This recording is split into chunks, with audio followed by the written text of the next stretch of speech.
प्रिय विद्यार्थियों, मैं doctor Lokendra Kumar, assistant professor Hindi, Shri Govind Guru राजकीय महाविद्यालय बांसवाड़ा, एक बार फिर से अपने यूट्यूब चैनल अंतर्गत आपका हार्दिक स्वागत करता हूं। प्रिय विद्यार्थियों, आज मैं एक प्रेम और राष्ट्रीयता इन दो पक्षों में उलझी हुई एक कहानी को लेकर के प्रस्तुत हूँ और उस कहानी का एकांकी के रूप में प्रस्तुतिकरण बहुत भव्य और शानदार है। इसके रचयिता बहुत प्रसिद्ध एकांकीकार जगदीश चंद्र माथुर हैं। जगदीश चंद्र माथुर का जन्म 16 जुलाई 1917 को उत्तर प्रदेश के बुलंदशहर जिले के खुर्जा नामक स्थान पर हुआ था। जगदीश चंद्र माथुर बहुत प्रतिभा संपन्न थे और 1941 में उनका इंडियन सिविल सर्विस के लिए चयन हुआ। तत्पश्चात कालांतर में वे आकाशवाणी के महानिदेशक बने और उन्होंने एकांकी नाटक और रेडियो नाटक को एक नई दिशा प्रदान करते हुए अपना महत्वपूर्ण योगदान प्रदान किया। जगदीश चंद्र माथुर ने ही आकाशवाणी पर कई बहुत प्रसिद्ध रचनाकारों को आमंत्रित कर अपना अवदान प्रदान करते हुए उन्हें मंच प्रदान किया। उन्हीं के समय में 1959 में टेलीविज़न आया था, जिसे उन्होंने जन जन तक पहुंचाने का कार्य किया। आकाशवाणी के लिए AIR अर्थात ऑल इंडिया रेडियो शब्द प्रचलित था। उन्होंने ही उसे आकाशवाणी नाम दिया। जगदीश चंद्र माथुर की एकांकी भोर का तारा जब आलोचनात्मक दृष्टि से देखी जाती है तो प्रथम एकांकियों में इसकी गणना भी की जाती है। ये बहुत प्रसिद्ध एकांकी है। उनका ही एक नाटक कोणार्क बहुत प्रसिद्ध हुआ। पहला राजा, शारदिया, दशरथ नंदन इत्यादि उनके अन्य प्रशंसित नाट्य विधा की कृतियां हैं। जगदीश चंद्र माथुर ने अपनी प्रौढ़ता और विद्वता का प्रयोग एकांकी और नाट्य शिल्प को एक नवीन दिशा के प्रदान करने के लिए किया। रंगमंच व रेडियो से अभिन्न रूप से जुड़े होने के कारण इनकी एकांकियों में हमें विचार, अनुभूति, प्रचार, मनोरंजन और शिक्षा का समन्वय मिलता है। इन्होंने अपनी यथार्थवादी शैली में विभिन्न विषयों का न केवल सफल चित्रण किया वरन समाधान भी प्रस्तुत करने का प्रयास किया। 14 मई 1978 को आपका स्वर्गवास हुआ।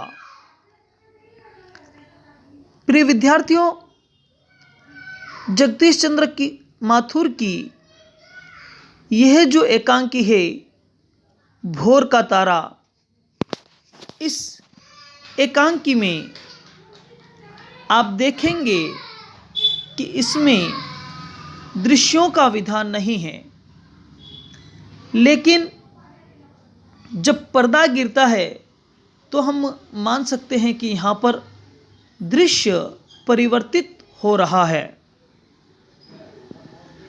ये बहुत सुंदर एकांकी है और इसका मंचन यदि हम देखें तो मन भाव विभोर हो जाता है।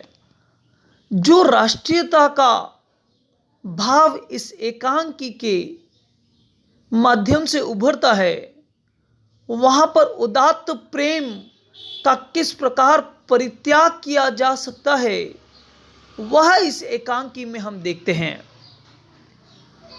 इस एकांकी की पृष्ठभूमि ऐतिहासिक है।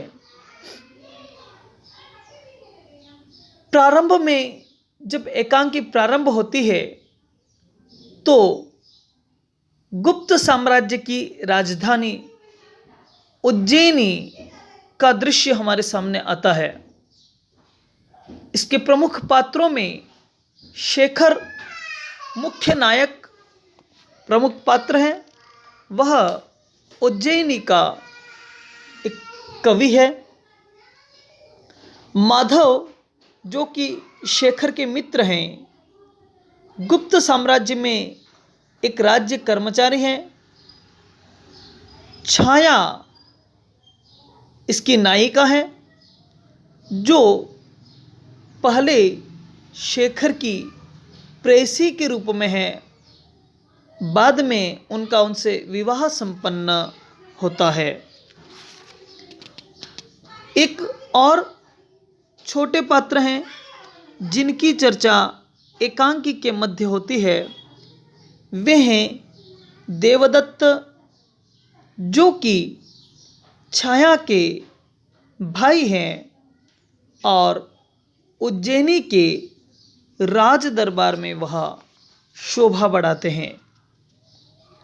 आइए हम एकांकी के पहले दृश्य को देखने का प्रयास करते हैं। यह दृश्य जहां पर प्रारंभ हो रहा है, वह स्थान शेखर का घर है। इसका समय 455 ईस्वी के आसपास का माना जा सकता है। जहां पर दृश्य प्रारंभ हो रहा है वह शेखर का गृह है और अभी शेखर अकेले रहते हैं। यहाँ पर हम हास्य के रूप में यह भी देख सकते हैं कि जब पुरुष अकेला रहता है तो उसके घर की व्यवस्थाएं कुछ अस्त व्यस्त होती हैं। शेखर का भी वही हाल है और चीज़ें अस्त व्यस्त हैं। एक फटी हुई चादर बिछी हुई है। शेखर एक लेखक है, तो कुछ आज के समय के कागज, उस समय के भोजपत्र बिखरे हुए पड़े हैं और वहाँ शेखर टहलते हुए कुछ गुनगुना रहे हैं और गुनगुनाते हुए वे उसे लेखनीबद्ध भी कर रहे हैं। वो जो लिख रहे हैं उसकी पंक्तियाँ कुछ इस तरह हैं। खींचते नीले पटका छोर, खींचते नीले पटका छोर, टका जिसमें जाने किस ओर, स्वर्ण कण स्वर्ण कण। इस प्रकार भाव प्रणव मुद्रा में शेखर रचना कर रहे हैं और उसी समय माधव वहाँ पर आते हैं और माधव उन्हें आवाज़ देते हैं, शेखर। शेखर जैसे ही उनको देखते हैं चौंक जाते और उठते हुए कहते, अरे माधव। माधव पूछते हैं कि क्या कर रहे हो। शेखर उन्हें जवाब देते हैं कि यहाँ बैठो। और शेखर बिना किसी भूमिका के भोर के तारे की चर्चा करते हुए दिखाई देते हैं। भोर अर्थात प्रातःकाल, या कह सकते हैं कि रात्रि और प्रातःकाल का संध्या काल, मिश्रण काल, संधि काल। शेखर बड़ी गंभीरतापूर्वक अब उस भोर के दृश्य में खो जाते हैं और कहते हैं कि तुमने भोर का तारा कभी देखा। शेखर के शब्द रहते हैं, कैसा अकेला सा एक टक देखता रहता है। जानते हो क्यों? नहीं जानते। बात यह है कि एक बार रजनी बाला अपने प्रियतम प्रभात से मिलने चली। गहरे नीले कपड़े पहनकर जिसमें सोने के तार टके थे, ज्यों ही निकट पहुंची त्यों ही लाज की आंधी आई और बेचारी रजनी को उड़ा ले चली। फिर क्या हुआ?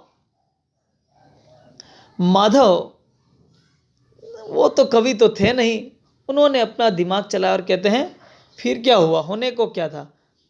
रजनी बाला चली गई तो प्रभात अकेला रह गया।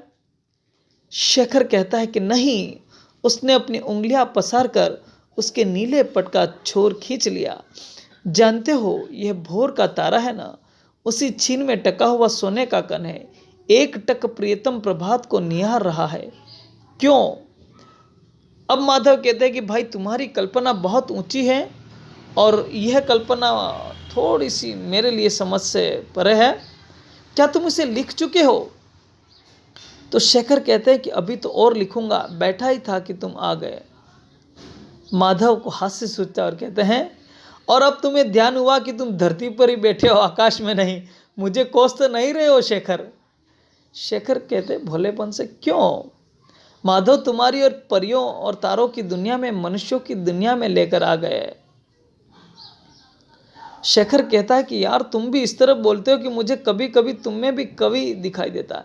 ये देखिए, दो मित्रों जब चर्चा करते हैं मित्र तो इस प्रकार की बातें होती हैं। यहाँ पर हम देख सकते हैं कि शेखर और माधव अभिन्न मित्र हैं। उनके बीच में शायद विषयों का कोई पर्दा नहीं है। उन पर्दों के बीच में यदि कोई उलझी हुई है तो कुछ बात है। और अब माधव उसी मुद्रा में आकर के उस उलझन को सुलझन की ओर बढ़ाते हुए कहते हैं कि माधव, शेखर कहते हैं, माधव तुमने कभी यह सोचा है कि इन उलझनों से बाहर निकलने का मार्ग भी हो सकता है? माधव राजनीतिज्ञ कहते हैं कि और हम लोग करते ही क्या है, रात दिन मनुष्यों की नई नई उलझने सुलझाने का ही उद्योग करते रहते हैं। शेखर कहता है, यही तो नहीं करते तुम राजनीतिज्ञ और मंत्री लोग। बड़ी संजीदगी के साथ अमीरी, गरीबी, युद्ध और संधि की समस्याओं को हल करने का अभिनय करते हो, परंतु मनुष्य को इन उलझनों के बाहर कभी नहीं लाते। कभी इसका प्रयत्न करते हैं पर तुम उन्हें पागल यहाँ पर हम देखते हैं कि समाज का नज़रिया, जब कवि कल्पनाओं में खो जाते, भावों में खो जाते हैं, तो समाज में उन कवियों को, उन लेखकों को पागल की संज्ञा दी जाती है। और यह सामान्य मनुष्य के द्वारा कहना हमें कुछ हद तक इसलिए भी ठीक लगता है क्योंकि कवि जब कल्पना की ऊंची उड़ानों में उड़ते हैं, साहित्यकार जब समाज के विभिन्न छोरों को छूने का प्रयास करते हैं, तो उस समय वे कुछ पागल से ही समाज को दिखते हैं। अब यही विषय उन दोनों मित्रों के बीच में भी चल रहा है। माधव कहता है कि भाई अब तुम उन उलझनों से बाहर निकलो, अब तुम्हें कुछ आगे बढ़ना है, कुछ करना है। इस प्रकार वह दो अभिन्न मित्रों की बात चल रही है और कहता है कि अब तुम्हें सौंदर्य को छोड़ करके कर्तव्य की दिशा में जाना पड़ता है। तो शेखर भी बहुत भावुकता से जवाब देते हैं कि मुझे सौंदर्य ही कर्तव्य जान पड़ता है। यानी हमारे लिए तो तुम्हें जो कविता या जो सौंदर्य दिखता है वही कर्तव्य है। हम उसी कर्तव्य को पूर्ण